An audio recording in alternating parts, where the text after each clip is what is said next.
नमस्कार दोस्तों, मैं रोहन शर्मा स्वागत करता हूं आपका आपके अपने चैनल सतत प्रवाह में। कैसे हैं आप सभी दोस्तों? आज हम बात करेंगे श्रीमद् भगवद गीता के तीसरे अध्याय के बारे में। जी हां, तीसरा अध्याय और पहला पाठ हम यहां पर आज लेने जा रहे हैं। आखिर क्या खास है तीसरे अध्याय में, आइए जानते हैं। देखिए, सबसे पहले बहुत ही सिंपल सी चीज, आज हम जो बात करने वाले हैं उसके बारे में। हमारे पास बुद्धि है। जी हां, हमारे पास बुद्धि है। क्या हम इस बुद्धि का सही सदुपयोग कर पाते हैं? हमारे पास ज्ञान है, हमारे पास बुद्धि है, knowledge, we are having the knowledge, all kind of knowledge. हमें कुछ भी सवाल पूछ लीजिए, हम बहुत आराम से बता देते हैं। पर क्या सही समय पर, सही जगह पर हम इस नॉलेज का यूज कर पाते हैं? हर आदमी के पास, हर एक इंसान के पास अलग अलग तरह का नॉलेज है, अलग अलग तरह की सोच है, अलग अलग तरह की समझ है। अब सवाल ये उठता है कि आप उस चीज को किस नजरिए से देखते हैं या किस तरीके से देखते हैं। देखिए, काफी बार क्या होता है, जब हम किसी भी चीज में अपना दिमाग लगाते हैं तो हम उसे सर्वश्रेष्ठ करने की कोशिश करते हैं। हम कोशिश करते हैं कि ये चीज सबसे ज्यादा अच्छी हो, ये चीज सबसे ज्यादा बेस्ट हो, इससे ज्यादा अच्छा कुछ भी ना हो। ऐसा हमारा प्रयास रहता है हमेशा। भगवान श्री कृष्ण श्रीमद् भगवद गीता में उसी ज्ञान की यहां पर बात कर रहे हैं। जी हां, देखिए, अपने दिमाग से मत खेलिए या किसी और के दिमाग से मत खेलिए। इस बात का विशेष ध्यान रखिएगा। किसी के भी नॉलेज से, किसी के भी दिमाग से खेलने का प्रयास मत करिए। ऐसा ही प्रयास किया था अर्जुन ने श्री कृष्ण जी के साथ। उन्होंने एक तरह से भगवान श्री कृष्ण की परीक्षा लेने की कोशिश कर ली। देखिए, होता क्या है, जब हम सोचते हैं कि यार हम तो कर लेंगे और सामने वाला कर पाएगा या नहीं कर पाएगा, हम नादानी कर बैठते हैं और उस नादानी में हम उसकी परीक्षा लेने लग जाते हैं। जी हां, और जब हम उसकी परीक्षा लेते हैं तो कहीं ना कहीं हमें लगता है कि हम ही सर्वश्रेष्ठ हैं, और शायद हमें बाद में पता चलता है कि सामने वाले का ज्ञान हमसे कहीं गुना ज्यादा अच्छा है, सामने वाले का ज्ञान हमसे कहीं गुना ज्यादा बेहतर है। तो हम यहां पर दिखावा नहीं कर सकते हैं।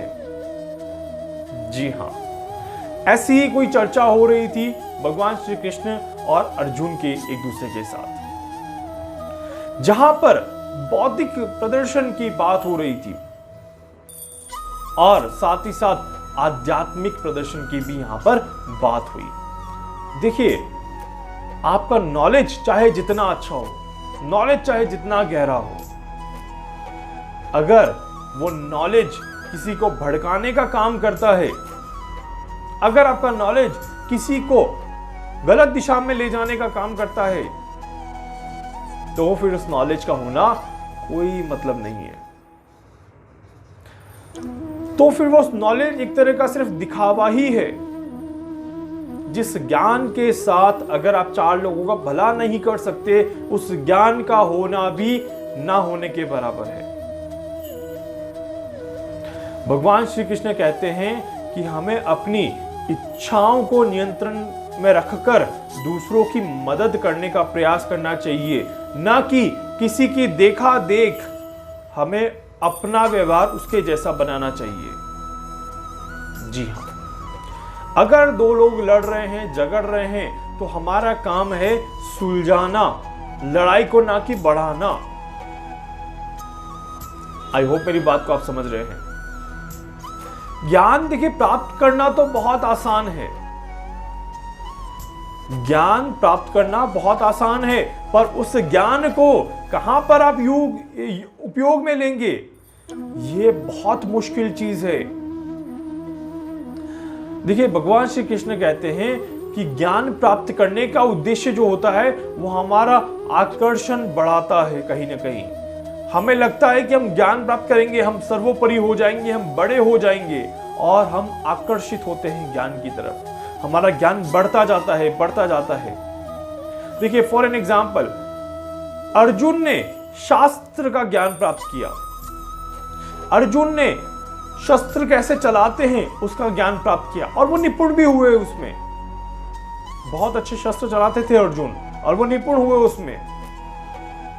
पर अगर यही शस्त्र गलत जगह पर गलत तरीके से चलाया जाएगा तो वो जो ज्ञान का जो पूरा भंडार है वो खत्म हो जाएगा।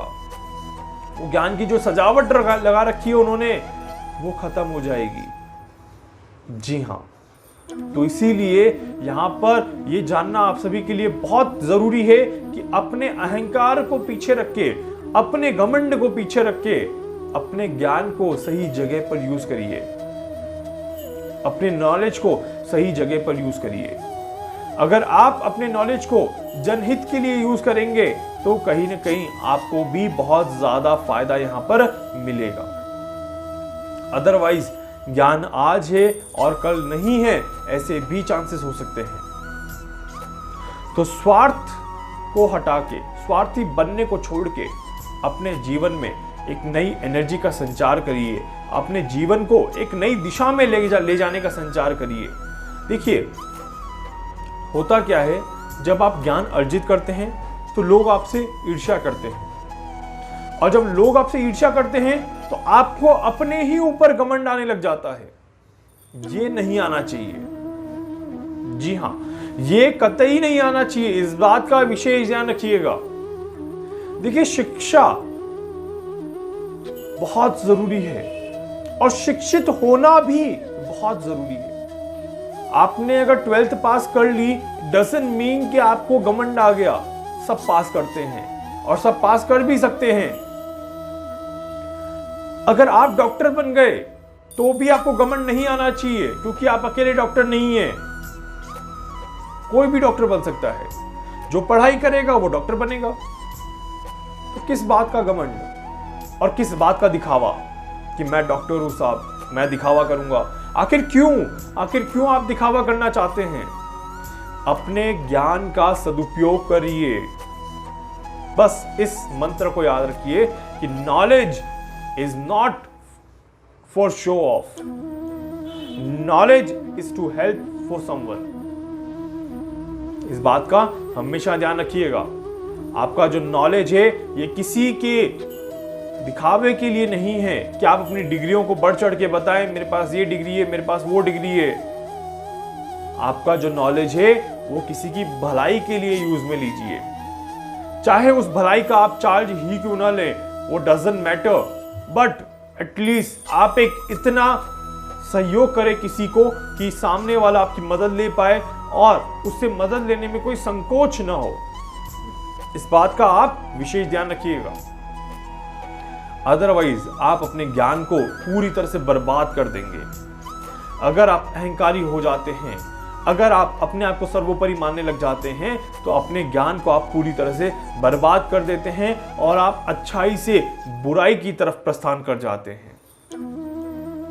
भगवान श्री कृष्ण यही कहते हैं अर्जुन से कि अर्जुन, अपने ज्ञान को इस युद्ध में यूज में लेना। दिखावा मत करना कि मेरे पास ये है या मेरे पास वो है। जो कौरव दिखावा कर रहे हैं उन्हें आप दिखावा करने दीजिए, पर आप अपने ज्ञान के साथ आगे बढ़ते रहिए, आपका बिल्कुल भी नुकसान नहीं होगा। उम्मीद करता हूं ये जानकारी मैं आप सभी को दे रहा हूं, आप सभी को अच्छी लगेगी। और अगर आपको कुछ भी नहीं समझ में आए, आप मुझसे संपर्क कर सकते हैं। इसके अलावा अगर आप कुछ और पूछना चाहते हैं, कुछ जानना चाहते हैं, कुछ समझना चाहते हैं, आप मुझसे संपर्क कर सकते हैं। इसके अलावा वीडियो को प्लीज लाइक करिएगा, शेयर करिएगा, सब्सक्राइब करिएगा, ज्यादा से ज्यादा लोगों तक पहुंचाइएगा, ताकि ज्यादा से ज्यादा लोग इससे जुड़ पाएं और इस चीज को समझ पाएं। धन्यवाद।